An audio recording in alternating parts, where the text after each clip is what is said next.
राजनांदगांव चिचोला इलाके के एक जलाशय से निकली नहर में 2 ग्रामीणों की मौत का मामला सामने आया है।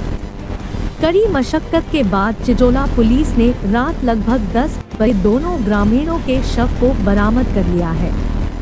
बताया जा रहा है कि मछली मारने के दौरान यह हादसा हुआ है। घटना की खबर के बाद विधायक छन्नी साहू और उनके पति चंदू साहू मौके पर पहुंचे।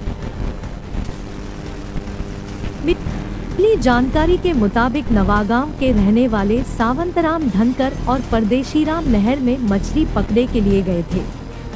इस दौरान दोनों नहर के पाइप से निकलने की कोशिश करते फंस गए, जिससे दोनों की पानी में डूबने से मौत हो गई। पुलिस का कहना है कि पानी छोड़े जाने के दौरान गहराई 40 फीट से अधिक थी। इसी के चलते यह हादसा हुआ है। चिचोला पुलिस चौकी प्रभारी चेतन चंद्राकर ने बताया कि मछली तलाशी के दौरान दोनों की मृत्यु हुई है। शव को बरामद कर लिया गया है। नहर मासूल जलाशय से जुड़ा हुआ है। क्षमता से अधिक भराव होने के कारण जलाशय से नहर में पानी छोड़ा गया।